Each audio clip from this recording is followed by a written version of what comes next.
আজ 23শে জুলাই 2026। দর্শক বন্ধুরা, ঠিক যে বিষয়টার ভয় আমরা পাচ্ছিলাম শেষ পর্যন্ত সেটাই ঘটে গেল। মধ্যপ্রাচ্যের যুদ্ধে এবার সম্পূর্ণ নতুন একটা ফ্রন্ট খুলে গেছে। ইয়েমেনের হুথিরা সৌদি আরবের দুটো অয়েল ট্যাঙ্কার অর্থাৎ তেলবাহী জাহাজে ভয়ঙ্কর মিসাইল ও ড্রোন হামলা চালিয়ে সেগুলোকে একেবারে আগুনের গোলায় পরিণত করেছে। আপনারা এখন এই যে ছবিগুলো দেখছেন, খবরগুলো দেখছেন, তা এই দুটো জাহাজের মধ্যে একটা বলে জানানো হচ্ছে, যা এই মুহূর্তে দাউ দাউ করে জ্বলছে এবং পুড়ে ছাই হয়ে যাওয়ার দিকে এগোচ্ছে। আজ 23শে জুলাই পড়তেই এই হামলাগুলো চালানো হয়।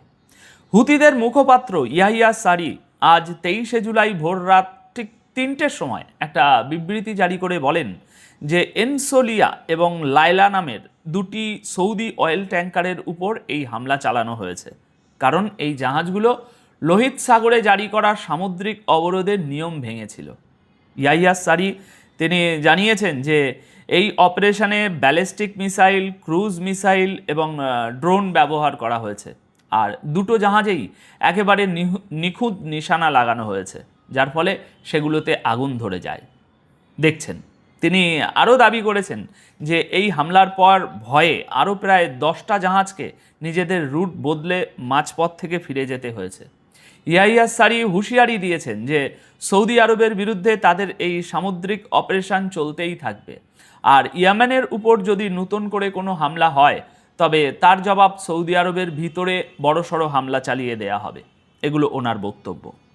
এর মানে হলো দর্শক বন্ধুরা, ইয়েমেন এবং সৌদি আরবের মধ্যে গত 4 বছর ধরে যে যুদ্ধবিরতি চলছিল সেটা শেষ হতে চলেছে, বলা যায় শেষ হয়ে গেছে। পরিস্থিতি যদি এভাবেই এগোতে থাকে তাহলে মধ্যপ্রাচ্যের যুদ্ধে একটা নতুন দিক খুলে যেতে পারে, আর এরপর আমেরিকা বা সৌদি আরবও সরাসরি ইয়েমেনের হুতিদের বিরুদ্ধে এই সংঘাতে নেমে পড়তে পারে। ভিডিও ছেড়ে যাবেন না, আরও 3-4টে খুব বড় বড় গুরুত্বপূর্ণ খবর আছে, ইরানের খবরও আছে। এবার এই ছবিগুলো দেখুন, যেগুলোকে হুতিরা দ্বিতীয় সৌদি জাহাজটির ছবি বলে দাবি করছে। প্রথম জাহাজের ছবি তো আপনারা আগেই দেখলেন, যেখানে লোহিত সাগরে মিসাইল আর ড্রোন হামলার পর আগুন লেগে যায় জাহাজটাতে। তো এই হলো দ্বিতীয় জাহাজের ছবি। আজ 23শে জুলাই ভোরে এই ছবি সামনে আসে, আর সোশ্যাল মিডিয়ায় রীতিমতো এই ছবি এবং খবর ভাইরাল হয়ে যায়। ইয়েমেনের হুতিদের বক্তব্য হলো, বাবেল মন্দেব প্রণালীর কাছে লোহিত সাগরে সৌদি আরবের দুটি জাহাজকে ব্যালিস্টিক মিসাইল, ক্রুজ মিসাইল এবং ড্রোন দিয়ে সরাসরি নিশানা করা হয়েছে। এখন সবচেয়ে বড় প্রশ্ন হলো, সৌদি আরব কি বদলা নিতে গিয়ে আগের মতো আবারও হুতিদের উপর বড়সড় এয়ার স্ট্রাইক শুরু করে দেবে, যেমনটা 4 বছর আগে পর্যন্ত হচ্ছিল? এখানে আপনাদের একটু মনে করিয়ে দিই যে এর আগে সৌদি আরব আর হুতিদের মধ্যে যে মারাত্মক যুদ্ধ হয়েছিল তা টানা 7 বছর ধরে চলেছিল।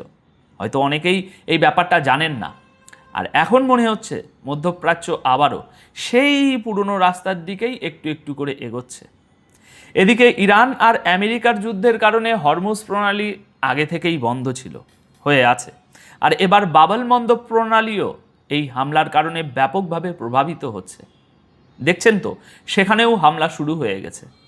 এর সোজা অর্থ হলো বিশ্ব বাণিজ্য এবার একটা বিশাল বড় ধাক্কা খেতে চলেছে।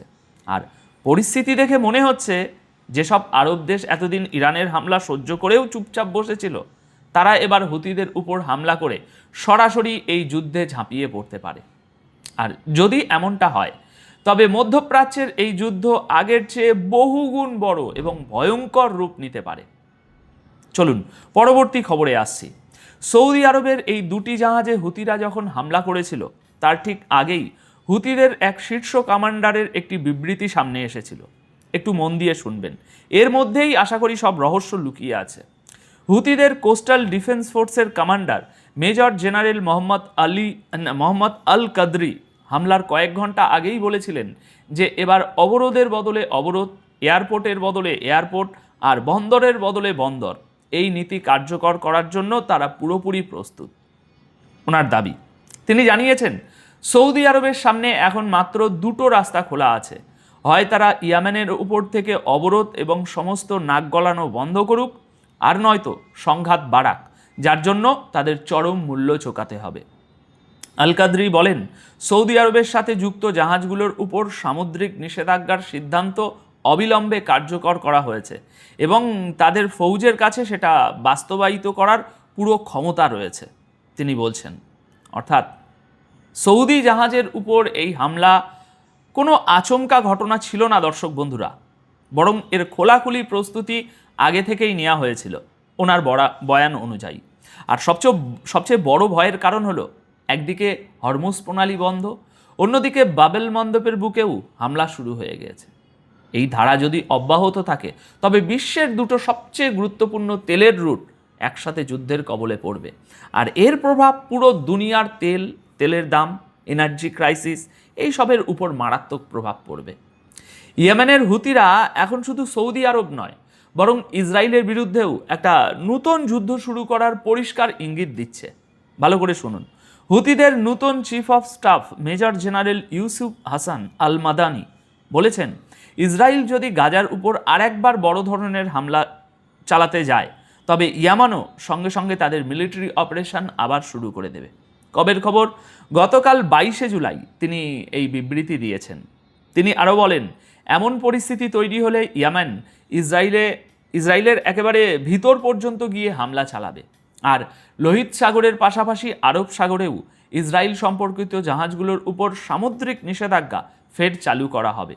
আর নিষেধাজ্ঞা সত্ত্বেও যদি সেখান দিয়ে কোনো ইসরায়েলি জাহাজ যায় তাহলে তাতেও সোজাসুজি হামলা হবে, এমনটাই তাদের বক্তব্য।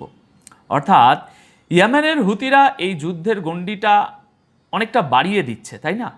ইউসুফ হাসান আল মাদানি বলেছেন যে গাজায় কোনো নতুন হামলা হলে তার জবাব শুধু গাজা থেকেই নয়, ইয়েমেন থেকেও দেয়া হবে। এই বিবৃতিটি আজ 23শে জুলাই ভোরেই সামনে এসেছে। 22 তারিখ নয়, আজকেই এসছে। সব মিলিয়ে মধ্যপ্রাচ্যের যুদ্ধ এবার আরও একটা বিপজ্জনক মোড়ে এসে দাঁড়িয়েছে। একদিকে সৌদি আরবের বিরুদ্ধে সমুদ্রে হামলা শুরু হয়ে গেছে, অন্যদিকে ইসরায়েলকেও নতুন করে আবার মিলিটারি অপারেশনের খোলাখুলি এরকম হুমকি দেওয়া হচ্ছে।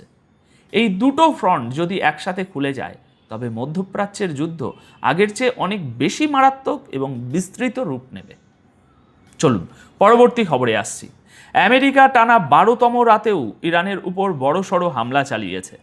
আমেরিকার সেন্টকম প্রাথমিক রিপোর্টে শুধু এতটুকুই জানিয়েছে যে ভারতীয় সময় রাত প্রায় 3টের দিকে ডোনাল্ড ট্রাম্পের নির্দেশে ইরানের বেশ কয়েকটি সেনাঘাঁটির উপর নতুন অপারেশন শুরু করা হয়েছে। এখন সকাল 9টা বাজতে চলল, আর এই হামলা এখনও জারি আছে বলে খবর পাওয়া যাচ্ছে। সেন্টকমের দাবি, এই অপারেশনের মূল উদ্দেশ্য হল ইরানের মিলিটারি শক্তিকে দুর্বল করে দেওয়া, যাতে তারা ওই অঞ্চলে বাণিজ্যিক জাহাজ এবং সমুদ্রপথের জন্য কোনো বিপদ ডেকে নতুন করে না আনতে পারে। এরই মধ্যে ইরান থেকেও বেশ কিছু বড় খবর এবং ছবি সামনে এসেছে। রিপোর্ট অনুযায়ী বুশেহের, কেরমানশাহ, সিরিক এবং আহবাজে জোরালো বিস্ফোরণের শব্দ শোনা গেছে। বুশেহের প্রদেশের গভর্নর জানিয়েছেন, বুশেহের নিউক্লিয়ার পাওয়ার প্ল্যান্টের কাছে থাকা একটা ইলেকট্রিক পাওয়ার স্টেশনে এসে আছড়ে পড়েছে একটা মিসাইল। দেখুন, ট্রাম্প কিন্তু গতকালকের রিপোর্টেটা ট্রাম্প আগেই বলেছিলেন একটা জাহাজে হামলা হলে একটা পাওয়ার স্টেশন উড়িয়ে দেব। গত রাতেই তিনি এই কথা বলেছিলেন।